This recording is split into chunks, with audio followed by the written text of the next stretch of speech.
La mission des Nations Unies pour la stabilisation en Haïti, MINUSTAH, a terminé son mandat le 15 octobre 2017 après avoir passé 13 ans sur le territoire. Si elle était venue dans l'ultime objectif de pacifier le pays, elle a raté sa mission. En pliant bagages, les casques bleus ont laissé des blessures loin d'être cicatrisées. Responsable non seulement de l'introduction du choléra ici, qui a coûté la vie à plusieurs milliers d'Haïtiens et d'Haïtiennes, ajoutez à cela, des mères haïtiennes ont été violées et ont porté sur leurs bras des enfants privés de père. Elles sont plusieurs dizaines de femmes victimes de ces soldats. Misère, famine, privation alourdissent leur quotidien qui était déjà précaire. Maître Mario Joseph du Bureau des avocats internationaux, l'avocat de ces victimes, a signé la mission onusienne en février 2018. Aucune suite légale n'est encore donnée aux plaintes de l'homme de loi. Il menace de porter le dossier devant la Cour interaméricaine des droits de l'homme si rien n'est fait pour ces mères abandonnées qui croupissent dans la crasse et la misère abjecte. Haïti MINUSTAH, les bâtards, le cri des mères, c'est le titre d'un reportage spécial signé Moril Azen. Février 2004, vague de protestations contre le président Jean-Bertrand Aristide. Les étudiants d'abord, la société civile ensuite, et une insurrection armée alimentée par des défections dans le camp de Lavalas après la mort suspecte d'un leader de Raboto Gonaïve, Amio Mété. Au bord de la guerre civile, le 29 de ce même mois, il a été contraint de prendre le chemin de l'exil pour une deuxième fois. Quelque temps plus tard, Boniface Alexandre, président de la Cour de cassation, a prêté serment comme président intérimaire, conformément aux dispositions constitutionnelles régissant la succession. Le 29 février au soir, le représentant permanent d'Haïti auprès de l'Organisation des Nations Unies a présenté la demande d'assistance du président intérimaire par laquelle l'autorisation était donnée aux contingents internationaux d'entrer en Haïti. Par la résolution 1529 des Nations Unies, s'est établie dans le pays depuis le 1er juin 2004 la MINUSTAH, Mission des Nations Unies pour la stabilisation en Haïti. Si cette mission a tant bien que mal aidé à une certaine stabilité dans le pays, l'héritage laissé par les soldats est assez lourd. Non seulement plusieurs milliers de victimes du choléra, mais des dizaines d'enfants abandonnés par leurs géniteurs, des soldats de la MINUSTAH, créant ainsi un nombre incalculable de familles monoparentales. Marie-Ange vit agressée dans la localité de Santo. Elle a une fille de 8 ans suite à sa relation avec un soldat sri-lankais. Papa Samantha, c'était un Sri-Lankais qui travaillait. Le père de Samantha était un soldat sri-lankais cantonné dans la commune de Léogane. Il était le commandant de la base. J'avais l'habitude de faire des activités avec les enfants au niveau du quartier. Un jour, je n'avais pas de moyens, je les avais écrits pour leur demander de l'aide.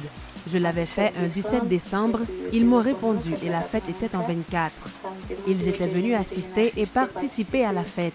Et après, le commandant a gardé mon numéro et on devient de très bons amis durant son temps ici.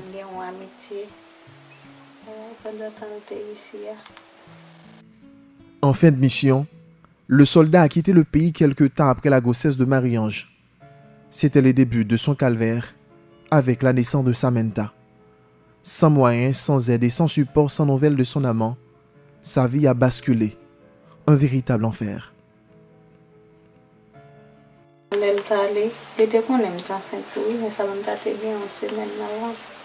Au moment de son départ, il savait que j'étais tombée enceinte et Samantha avait une semaine dans mon ventre.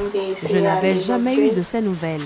3 mois après, je me suis rendue au Log Base dans le but de porter plainte. Et ils m'ont conseillé de monter à Christopher. J'avais porté plainte. J'avais toujours 3 mois de grossesse et j'étais toujours sans nouvelles de lui. Il s'appelle Anira Nichenta. Avant, je connaissais le nom complet. Pas longtemps au bureau de Maître Mario. Il m'avait dit qu'il ne pouvait pas m'aider si je ne pourrais pas lui donner le nom du soldat.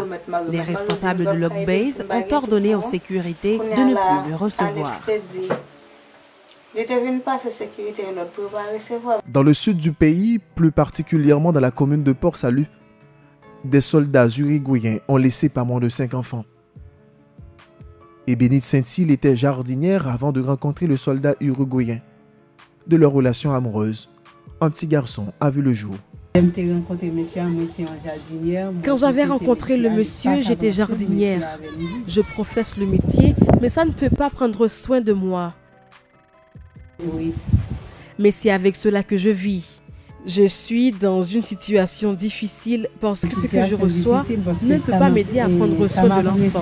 Pour payer les collages, payer le transport, s'il tombe malade pour l'emmener à l'hôpital. Ça ne peut pas faire tout cela. Comme c'était ma profession, je le professe encore, mais je n'arrive pas à prendre soin de l'enfant comme je le souhaite. Il s'appelle Saint-Il Joseph Bensley, son père David Gabriel Munoz. Et la situation n'est pas différente pour Duperval Roselaine et Nazer Nerland. Adieu. Elle est entre les mains de ma tante, parce que je ne peux pas prendre soin d'elle. Elle est entre les mains de ma tante. Qu'est-ce que je fais pour payer la scolarité? Je ne fais rien. Je ne fais rien de sérieux. Je ne fais que m'asseoir tout le temps. Déception chez des proches, rien de sérieux. Quand l'enfant a besoin de quelque chose, je ne peux rien lui donner. Je suis obligée de la placer chez ma tante en attente de mots de Dieu. Son père, c'est un Uruguayen. Elle est née le 17 février 2012. J'ai fait une erreur. Je disais 2012, c'est 2011. Elle est au CAI. Elle est avec l'une de mes tantes. Elle fait ses classes au CAI. Elle était à l'école ici. Je ne pouvais pas payer la scolarité. On l'avait renvoyée parce que je ne pouvais pas payer les collages. Le cas de Rosemina Joseph est peut-être le cas le plus interpellateur. Elle est tombée enceinte à l'âge de 16 ans. Habitant une maison de fortune dans les hauteurs de Port-Salut, aujourd'hui, elle a un garçon de 7 ans. Elle vit d'expédients pour nourrir son enfant. Misère, je ne peux pas l'appeler vivre bien. Ce sont ceux qui ont la possibilité qui vivent. L'ouragan Mathieu avait détruit la maison. Nous avions fait quelque chose en tôle. Avant le cyclone, c'était beaucoup mieux. Mais aujourd'hui, ça devient beaucoup plus difficile. Ce que je souhaite, c'est que les responsables prennent les responsabilités de l'enfant pour qu'ils nous aident ce qu'une personne a besoin pour vivre. De l'argent, par exemple. Parce que c'est avec de l'argent que vivent les gens. Ces mères ont déjà porté plainte contre ces soldats géniteurs membres de l'ONU. Elles exigent le suivi du dossier en vue de forcer l'Organisation mondiale à assumer ses responsabilités dans le cadre de la paternité responsable. Et pour ce faire, Maître Mario Joseph, responsable du Bureau des avocats internationaux, avocat des victimes, s'est dit déterminé à pousser le dossier jusqu'au bout. Nous avons assigné généralement via le ministère des Affaires étrangères et nous avons mis au courant le ministère des Affaires étrangères et nous avons aussi signifié les géniteurs, c'est-à-dire les soldats qui ont engendré et qui ont abandonné leurs enfants en Haïti. Dans ce cadre-là, nous avons fait une action en référé et par devant le doyen ou tel juge qui a été désigné par monsieur le doyen.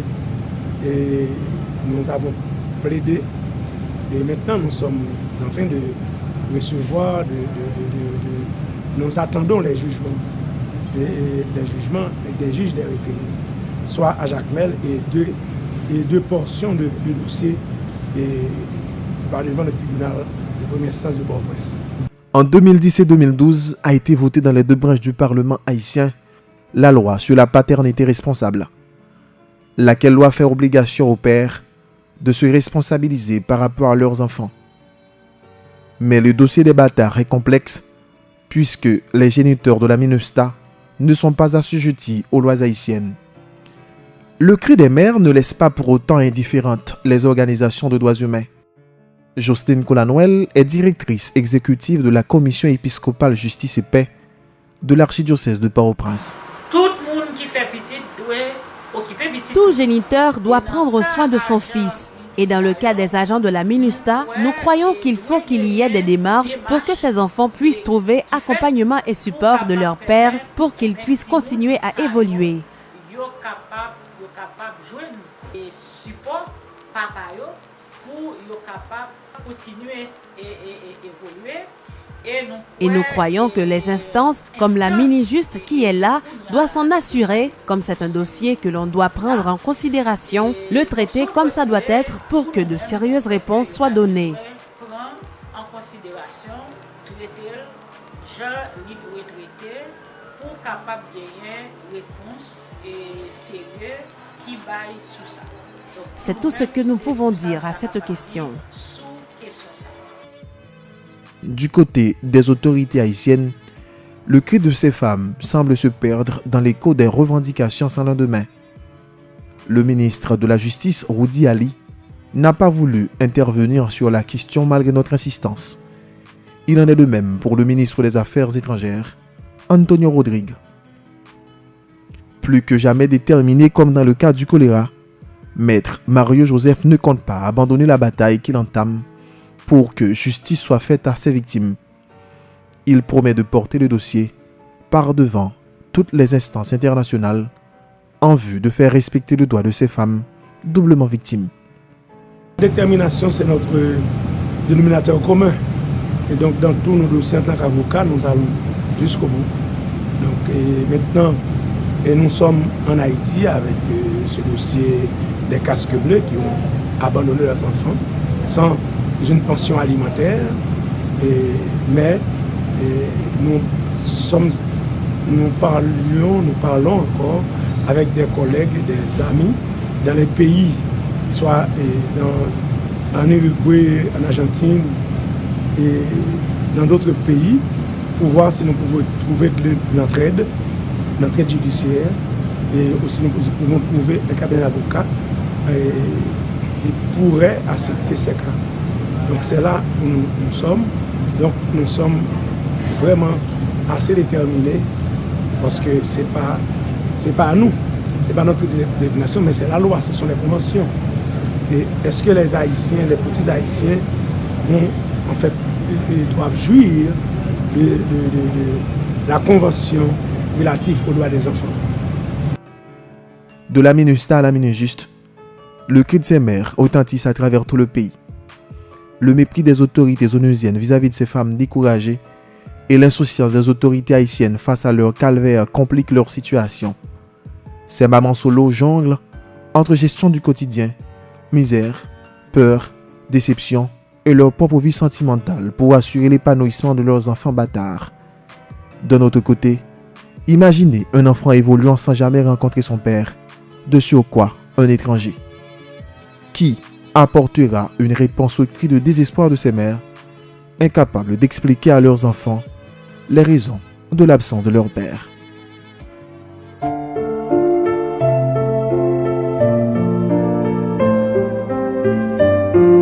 Haïti, MINUSTA, les bâtards, le cri des mères, un reportage de Maurice Lazen pour Télévision Galaxie.